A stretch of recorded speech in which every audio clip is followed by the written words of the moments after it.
Combo chemistry first year chapter 1 और topic है आज हमारा आयन। स्टूडेंट इससे पहले हमने 2 लेक्चर्स में एटम और मॉलिक्यूल के बारे में पढ़ा और अब हम आयन की तरफ आ रहे हैं। अगर मैं आयन के लफ्जी मानी आपको बताऊं कि मीनिंग्स क्या है, तो आयन्स के मीनिंग है वेंडरर, आई मीन आवारा गर्द। एक्चुअली जब आप किसी भी सब्सटेंस को, इलेक्ट्रोलाइट को एक्वस सॉल्यूशन में ऐड करते हैं तो वो अपने आयन्स में कन्वर्ट हो जाता है। जैसे आप सोडियम क्लोराइड लें, सोडियम क्लोराइड को वाटर में ऐड करें तो सोडियम क्लोराइड सोडियम आयन और क्लोराइड आयन में डिसोसिएट होगा और ये जो सोडियम आयन और क्लोराइड आयन जो है वो उस एक्वस सॉल्यूशन में रैंडमली मूव करेंगे, लिहाजा उनके रैंडम मोशन की वजह से, आवारा गर्दी की वजह से हम उन्हें आयन्स कहते हैं। आयन के बारे में क्या क्या हम पढ़ेंगे, एग्जाम में इससे रेलेवेंट कौन से क्वेश्चन पूछे जाते हैं, आइए जरा उनको देखते हैं। आयन्स में पहले तो मैं आपको इसकी डेफिनेशन, टाइप्स और एग्जाम में पूछे जाने वाले क्वेश्चंस उनकी तरफ आपको लाता हूं, फिर हम आगे बढ़ते हैं। डेफिनेशन में दो species which carry either positive or negative charge are called ions। ये डेफिनेशन है। अगर मैं इसके एग्जांपल आपको बताऊं तो मेरे पास Na plus sodium ion, Mg2 plus magnesium ion, Cl1 minus chloride ion, O2 minus oxide ion and many more types of ion. Student ions दो किस्म के, एक आपके पास आए पॉजिटिव आयन यानी ऐसे आयन जिन पर पॉजिटिव चार्ज है, और दूसरे आपके पास नेगेटिव आयन, ऐसे आयन जिन पर नेगेटिव चार्ज है। अब आप ना एग्जाम में पूछे, एग्जाम में आमतौर पर ना इससे शॉर्ट आंसर क्वेश्चन पूछे जाते हैं। मसा आपसे क्वेश्चन पूछा जाएगा differentiate between positive ion and negative ion, यानी आप ना डिफरेंस बताएं between positive ion and negative ion. एक और बहुत इंपॉर्टेंट क्वेश्चन जो पूछा जाता है कि पॉजिटिव आयन की फॉर्मेशन एक एंडोथर्मिक प्रोसेस है। Formation of positive ion is an endothermic process. Formation of positive ion is an endothermic process. आप इसको जस्टिफाई करें।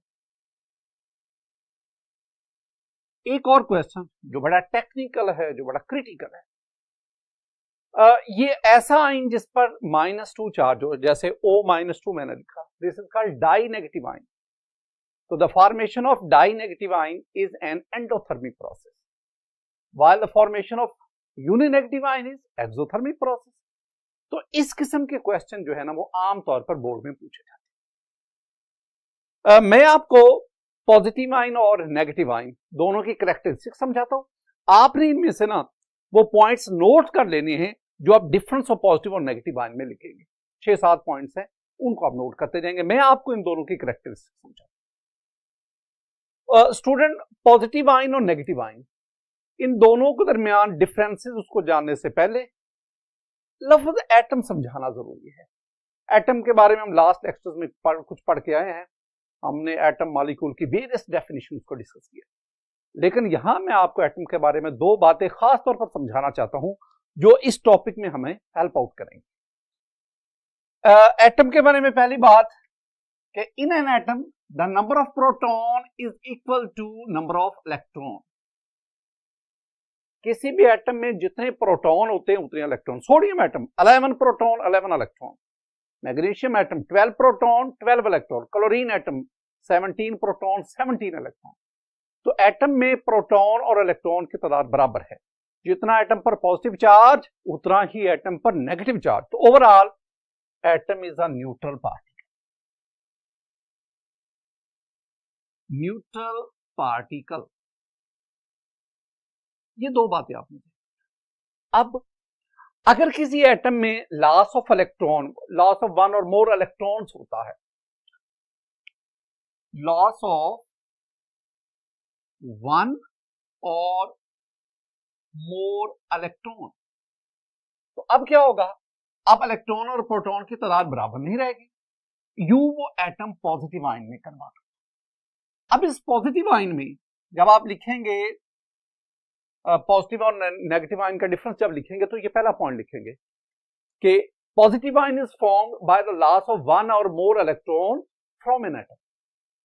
और दूसरी बात, पॉजिटिव आयन में number of proton is greater than number of electron. ये दूसरा पॉइंट आप लिखेंगे। अब आप नेगेटिव आयन की तरफ आए। नेगेटिव आयन कब बनता है? जब कोई न्यूट्रल एटम एक या एक से ज्यादा इलेक्ट्रॉन को गेन करता है, यानी it is formed by the gain of one और more electrons by an atom. तो पहला डिफरेंस में पहला पॉइंट आप क्या लिखेंगे? A negative ion is formed by the gain of one और more electron by an atom. इस तरह इसमें number of proton in negative ion is less than number of electron. ये दो पॉइंट्स आपके पास आ गए। स्टूडेंट एक बात, हम ना पॉजिटिव आयन को कैटाइन भी कहते हैं, हम नेगेटिव आयन को एनाइन भी कहते हैं। आप जानते हैं बड़ा कि पॉजिटिव आयन को कैटाइन, नेगेटिव आयन को एनाइन क्यों कहते हैं? और जरा मैं आपको समझाता हूं। स्टूडेंट मेरे पास ये एक इलेक्ट्रोलिटिक सेल है। चैप्टर 10 में जाकर हम इलेक्ट्रोलिटिक सेल और गर्मालिक सेल उनको पढ़ेंगे।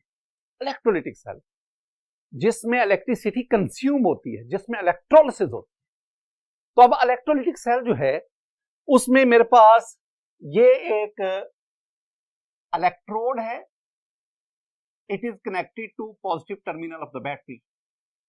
तो इस पर पॉजिटिव चार्ज आ गया। वो इलेक्ट्रोड जिस पर पॉजिटिव चार्ज होगा हम उसे कहते हैं एनोड। ये मेरे पास एक और इलेक्ट्रोड है, it is connected to negative terminal of the battery. इस पर नेगेटिव चार्ज आ गया, इसे हम कहते हैं कैथोड। अब आपने ना इस सेल के अंदर कोई इलेक्ट्रोलाइट लिया है, एक्वस सॉल्यूशन फॉर्म में या मोल्टन फॉर्म। जब वो एक्वस सॉल्यूशन या मोल्टन फॉर्म में आएगा तो वो अपने आयंस में कन्वर्ट हो जाएगा। कुछ आयंस होंगे जिन पे पॉजिटिव चार्ज होगा, कुछ आयंस होंगे जिन पे नेगेटिव चार्ज होगा। अब होगा क्या कि जब आप इनको बैटरी से कनेक्ट करते इलेक्ट्रोड को, इलेक्ट्रोलिसिस शुरू होगी।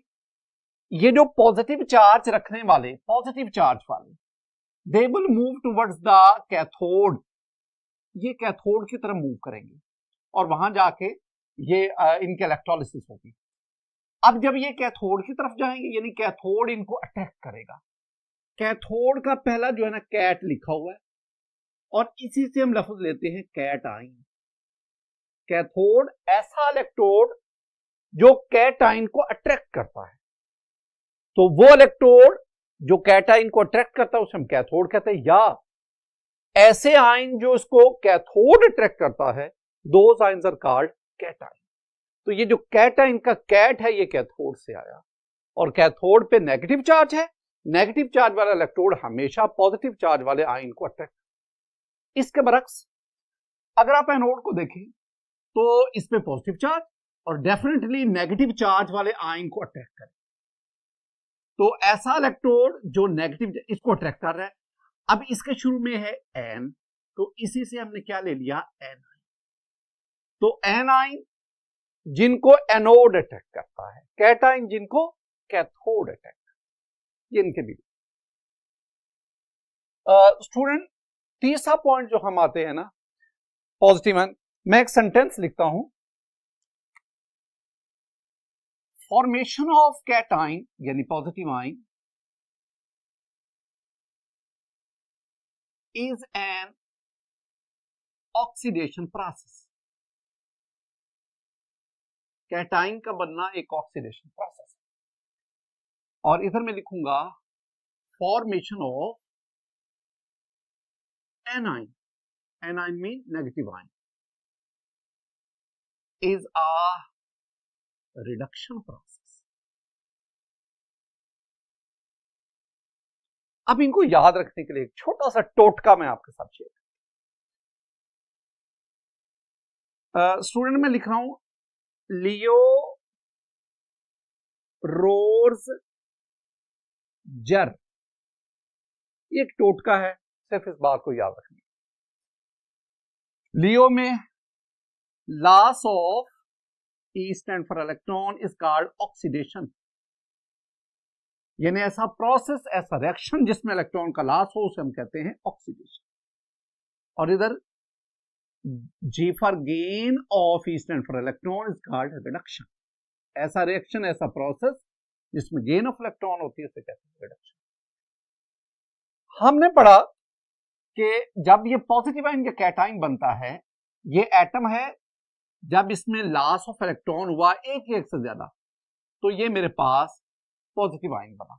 चूंकि इस प्रोसेस के दौरान लॉस ऑफ इलेक्ट्रॉन हुआ, तो LEO loss of electron is called oxidation, so this reaction is called the oxidation process. इसके बरक्स अगर मेरे पास ये एक एटम है बी, ये एक इलेक्ट्रॉन गेन करता है, यानी गेन ऑफ इलेक्ट्रॉन हुआ, तो ये मेरे पास एन आयन बना, नेगेटिव आयन बना। नेगेटिव आयन की फॉर्मेशन के दौरान इसमें गेन ऑफ इलेक्ट्रॉन हुआ, तो ऐसा रिएक्शन जिसमें गेन ऑफ इलेक्ट्रॉन होगा, ऐसा प्रोसेस जिसमें उसे हम कहेंगे reduction. Next point student, next point हम डिस्कस करेंगे कि पॉजिटिव आयन, अगर आप इसी चीज को देखें, पॉजिटिव आयन की फॉर्मेशन के दौरान जो साइज है वो रिड्यूस हो जाता है, जब नेगेटिव आयन बनता है तो साइज में इंक्रीज आता है। कैसे, जरा इसको हम ना एनिमेशन की मदद से देखते हैं। स्टूडेंट मेरे पास ये एक एटम है, सोडियम का एटम। पहले तो आप देखें कि सोडियम एटम से सोडियम आयन यानी पॉजिटिव आयन कैसे बना। ये सोडियम का एटम है, न्यूक्लियस में 11 प्रोटॉन और शेल्स में 11 इलेक्ट्रॉन रिवॉल्व। अगर आप इस सोडियम एटम जिसका वैलेंस शेल में एक इलेक्ट्रॉन है, उस इलेक्ट्रॉन का लॉस करवाते हैं, आपके पास ये सोडियम आयन। अब इस सोडियम आयन में प्रोटॉन तो 11 है, लेकिन इलेक्ट्रॉन इसमें 10 रह गए। एक प्रोटॉन ज्यादा होने की वजह से इस पर +1 चार्ज आया, लिहाजा this one is the sodium ion. Similarly ये मेरे पास मैग्नीशियम का एक एटम है, 12 proton in the nucleus while 12 electron revolving around the nucleus. This one is an atom of magnesium.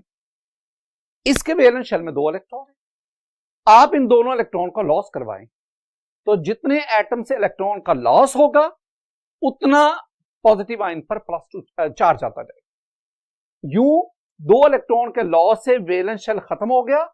अब 3 शेल की बजाय कैटाइन में आपके पास 2 शेल है, और ये हो गया Mg2+। इसी तरह आप एल्यूमिनियम से Al3+ बना सकते हैं, सिलिकॉन SiO से Si+4 बना सकते हैं, एंड सो ऑन। इसके बरक्स ये मेरे पास क्लोरीन का एटम है। स्टूडेंट इस एटम में देखें 17 प्रोटॉन इन द न्यूक्लियस और 17 electron revolving around the nucleus. In the valence shell there are 7 electron. According to octet rule it can accommodate 1 more electron. ये आप इलेक्ट्रॉन इसमें ऐड करें। अब आपके पास ये एटम नहीं बल्कि ये बन गया क्लोराइड आयन। इसमें प्रोटॉन तो 17 है, लेकिन अब इलेक्ट्रॉन 18 हो गए, और एक इलेक्ट्रॉन के बढ़ने से इस पे -1 चार्ज आए। तो ये हम इसी तरह आप ऑक्सीजन जिसके वैलेंस शेल में 6 इलेक्ट्रॉन है, आप उसमें 2 इलेक्ट्रॉन ऐड करते हैं। पहला इलेक्ट्रॉन ऐड करते तो O-1, एक और इलेक्ट्रॉन ऐड करते तो O-2, die negative oxide ion आपके पास। स्टूडेंट इस तरह हमने देखा कि कैसे एटम से पॉजिटिव आयन यानी कैटाइन, और फिर उन्हीं एटम से गेन ऑफ इलेक्ट्रॉन से नेगेटिव आयन यानी एनाइन। अगली बात जो मैं आपको समझाने जा रहा हूं वो है साइजेस का। एक सेंटेंस में रखें, कि the size of cation is smaller than its parent atom, यानी कैटाइन का साइज अपने पेरेंट एटम से छोटा है। मसलन मेरे पास ये सोडियम का एटम है। अब इस सोडियम एटम, इसका जो रेडियस है, इसका जो साइज है, वो आपके पास आ रहा है 186 पिकोमीटर। जब इससे सोडियम आयन बना, एक शेल का लॉस हुआ। सोडियम एटम में 3 शेल थे, अब यहां 2 शेल है, तो नंबर ऑफ शेल कम हो गए। और एक और बात, सोडियम एटम के अंदर there is balance ratio between proton and electron, 11 proton 11 electron. लेकिन जब आपके पास ये सोडियम आयन आवा, यहां पे प्रोटॉन इलेक्ट्रॉन रेशियो इम्बैलेंस हो गई। अब 11 प्रोटॉन रिमेनिंग 10 इलेक्ट्रॉन पे अट्रैक्शन स्ट्रॉन्ग होगी और यूं शेल ड्रैग होकर न्यूक्लियस के करीब आ। तो 2 बातें ध्यान में रखनी है कि क्यों कैटाइन का साइज अपने पेरेंट एटम से छोटा है। इसकी 2 रीजन है। Number 1, usually during the formation of cation there is a loss of shell. और नंबर 2, जब आप कैटाइन में आते हैं तो there is imbalance ratio between proton and electron. The attraction of proton on remaining electron increases, that is why the size of cation is smaller than its parent atom. तो sodium atom का size 186 picometer, और उससे बनने वाला sodium ion, उसका size greatly reduce होकर 95 picometre. इसके बरक्स अगर हम एनाइन की तरफ जाते तो वहां सेंटेंस और होगा, the size of anion is greater than its parent atom. Look at the example of chlorine. Chlorine atom, अब क्लोरीन एटम में 17 प्रोटॉन और 17 electron. There is a balance ratio between proton and electron. The size of chlorine atom is 99 picometer. अब इसमें एक electron add हुआ। अब जब electron add हुआ, अब साइज इंक्रीज कर गया। क्लोराइड आयन का साइज 181, रफली डबल हो गया, 181 पिकोमीटर। तो एनाइन का साइज अपने पेरेंट एटम से बड़ा क्यों है? यहां आप 2 लॉजिक देंगे, 2 रीजन देंगे। पहले रीजन आप क्या बताएंगे? आप कहेंगे जी कि क्लोरीन एटम में there is balance ratio between proton and electron, लेकिन जब क्लोराइड आयन बना तो अब इलेक्ट्रॉन की तादाद बढ़ गई, जिसकी वजह से न्यूक्लियस की इलेक्ट्रॉन पर ग्रिप अट्रैक्शन वीक होगी। जब न्यूक्लियर अट्रैक्शन वीक होगी तो डेफिनेटली शेल एक्सपेंड करेंगे। दूसरा पॉइंट जो आप लिखेंगे वो ये है कि जब 8वां इलेक्ट्रॉन वैलेंस शेल में आता है, क्लोरीन एटम के वैलेंस शेल में 7 इलेक्ट्रॉन थे, लेकिन क्लोराइड आयन में एक और इलेक्ट्रॉन ऐड होगा। जब एक और इलेक्ट्रॉन ऐड होगा तो अब वैलेंस शेल में इलेक्ट्रॉन के दरमियान इलेक्ट्रोस्टैटिक रिपल्शन बढ़ जाएगी। उस रिपल्शन की वजह से वो जो शेल है वो न्यूक्लियस से दूर चला जाएगा। इन 2 रीजंस की बिना पर हम कहते हैं the size of anion is greater than its parent.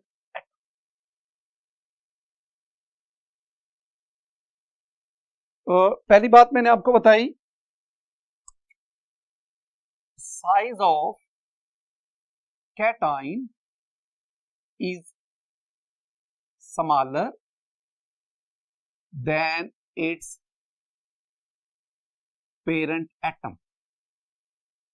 मसलन सोडियम एटॉमिक फॉर्म में इसका साइज हमारे पास आ गया 186 पिकोमीटर, और जब इसमें लॉस ऑफ इलेक्ट्रॉन से सोडियम आयन बना, अब इसका साइज है 95। इसके बरक्स अगर आप इधर आएंगे तो हम कहेंगे size of an ion is greater than its parent atom. मेरे पास स्टूडेंट ये क्लोरीन एटम, इसका साइज 99 पिकोमीटर, एक इलेक्ट्रॉन ऐड किया, ये बना क्लोराइड आयन, इसका size 181। Next point very important, ये शॉर्ट आंसर क्वेश्चन भी आता है। हमारे पास ये पॉइंट आया, जब कैटाइन बनता है, जब पॉजिटिव आयन बनता है तो एनर्जी प्रोवाइड करनी पड़ती है, लिहाजा कैटाइन की फॉर्मेशन एक endothermic process. Formation of cation is an endothermic process। Student आप ना 9th-10th में पढ़ के हैं, एंडोथर्मिक प्रोसेस ऐसा प्रोसेस जिसमें हीट अब्सॉर्ब होती है, एक्सोथर्मिक ऐसा प्रोसेस जिसमें हीट रिलीज। अब एंडोथर्मिक, आप सोडियम एटम लें गैसियस स्टेट में। अब सोडियम एटम में मैंने पहले भी आपसे कहा 11 प्रोटॉन 11 इलेक्ट्रॉन, तो प्रोटॉन यानी न्यूक्लियस की इलेक्ट्रॉन पर अट्रैक्शन। अगर आप वैलेंस शेल से इलेक्ट्रॉन निकालना चाहते हैं तो आपको वो जो न्यूक्लियस और वैलेंस शेल में इलेक्ट्रॉन के दरमियान अट्रैक्शन उसको ओवरकम करना पड़ेगा। उस अट्रैक्शन को ओवरकम करने के लिए you have to provide energy. तो जब आप वो एनर्जी प्रोवाइड करते हैं, हमारे पास इलेक्ट्रॉन का लॉस हुआ, सोडियम आयन बना। इस दौरान जो आप एनर्जी देते हैं that is plus 496 kilo joule per mole. जब भी एंडोथर्मिक होता है तो इसमें ये पॉजिटिव का साइन आता है, पॉजिटिव का साइन। स्टूडेंट इसके बरक्स अगर हम एनाइन की बात करें तो मैं इसमें ये लिखूंगा कि formation of uninegative ion is an exothermic process, while formation of di-negative ion is an endothermic process। ये बड़ा इंपॉर्टेंट बात है कि यूनी नेगेटिव आयन का बनना एक एक्सो है और डाई नेगेटिव आयन उसका बनना एक एंडोथर्मिक है। ये लॉजिकल पॉइंट है, जरा इसको डिटेल से समझते हैं। स्टूडेंट केमिस्ट्री फर्स्ट ईयर में ना मैं आपको पढ़ाते हुए वो कंसेप्चुअल बातें बताऊंगा ताकि आप कंसेप्ट, ये जो ड्राई है, ये जो टफ सब्जेक्ट समझा जाता है, ये आपके लिए आसान हो जाए। आज की जो बुनियादी बात आपने समझनी है ना वो है, अगर दो अपोजिटली चार्ज पार्टिकल्स के दरमियान, अगर दो अपोजिटली चार्ज पार्टिकल्स के दरमियान अट्रैक्शन हो, अट्रैक्शन, तो इस दौरान एनर्जी रिलीज होती, एनर्जी रिलीज्ड। इसके बरक्स अगर दो सिमिलर चार्ज वाले पार्टिकल्स के दरमियान, यानी दो कैटाइन है, दो आयनाइन है, दो प्रोटॉन है, सिमिलर चार्ज, इनके दरमियान रिपल्शन हो, रिपल्शन, तो अगर रिपल्शन होगी तो इस दौरान एनर्जी जो है वो अब्सॉर्ब होगी, एनर्जी अब्सॉर्ब। ये बुनियादी बात आपने। अब जरा देखें, मेरे पास ये ऑक्सीजन का एटम है, ये ऑक्सीजन एटम है। स्टूडेंट प्रोटॉन 8 और बाहर इलेक्ट्रॉन भी 8। ये के शेल है, ये एल शेल है। एल शेल में 6 इलेक्ट्रॉन है। According to octet rule it can accommodate 8 electron. अब आप क्या करते हैं, आप इसमें एक और इलेक्ट्रॉन ऐड करते हैं। जब ये इलेक्ट्रॉन यहां ऐड होगा, ऐड होने के लिए आएगा, इस इलेक्ट्रॉन पर दो फोर्सेस एक्ट करेंगे। न्यूक्लियस इसको अपनी तरफ अट्रैक्ट करेगा, तो न्यूक्लियस और इस इलेक्ट्रॉन में फोर्स ऑफ अट्रैक्शन होगी। मैंने आपको कहा कि अगर अट्रैक्शन होगी तो एनर्जी रिलीज होगी, लेकिन इस पर वैलेंस शेल के इलेक्ट्रॉन इसको रिपेल भी कर रहे हैं और उस रिपल्शन की वजह से एनर्जी अब्सॉर्ब। अब ओवरऑल क्या एनर्जी रिलीज हो रही है, अब्सॉर्ब? ये डिपेंड करता है कि अट्रैक्शन और रिपल्शन दोनों में से मैग्नीट्यूड किसका ज्यादा है। तो इस केस में जब न्यूट्रल एटम में पहला इलेक्ट्रॉन ऐड होने के लिए आता है, the magnitude of attraction is greater then magnitude of repulsion. तो इसका मतलब है ज्यादा एनर्जी रिलीज होगी, कम एनर्जी अब्सॉर्ब होगी। सपोज 200 किलो जूल पर मोल एनर्जी रिलीज हो रही है, 60 किलो जूल पर मोल एनर्जी अब्सॉर्ब हो रही है ड्यू टू रिपल्शन। तो ओवरऑल अगर आप इसका नेट लेंगे तो रफली 140 किलो जूल पर मोल एनर्जी इस केस में रिलीज हो रही है। और इस तरह हमारे पास ये O-1 चार्ज यानी यूनी नेगेटिव आयन बना, जिसमें प्रोटॉन 8 हैं लेकिन इलेक्ट्रॉन स्टूडेंट आपके पास अब 9 हो गए, 2 K में और 7 जो है वो L में। अब इस पे ओवरऑल -1 चार्ज आ गया, ये यूनी नेगेटिव आयन बना। अब आपने क्या करना है, इसमें एक इलेक्ट्रॉन और ऐड करवाना है, क्योंकि अभी इसमें वैलेंस शेल में 7 है, एक इलेक्ट्रॉन और। अब ये जो इलेक्ट्रॉन जब ऐड होने के लिए आएगा, अगेन इस पर दो फोर्सेज एक्ट करेंगे, the attractive force of nucleus while the repulsive force of this NR, this negative charge, ये जो वैलेंस इलेक्ट्रॉन। अब यहां पे क्या होगा, अब यहां पे ये है the magnitude of repulsive forces greater than the magnitude of attractive forces. I mean absorb होने वाली एनर्जी की मिकदार ज्यादा है, रिलीज होने वाली की एनर्जी की मिकदार कम। तो इसका मतलब है कि if you want to add this electron in the valence shell, you have to provide energy. अब एनर्जी देंगे, फिर ये इलेक्ट्रॉन वैलेंस शेल में ऐड होगा, और जब ये वैलेंस शेल में ऐड होगा तो अब ये आपके पास O-2 बन जाएगा। आई मीन आपके पास ये डाई नेगेटिव आयन। तो the formation of uninegative ion is an exothermic process and the formation of dinegative ion endothermic process. आइए जरा, यानी मेरे पास ऑक्सीजन का एटम, एक इलेक्ट्रॉन ऐड किया, O-1, आपके पास यूनिनेगेटिव आयन, और डेल्टा H जो है ना, ये आपके पास है -141 किलो जूल।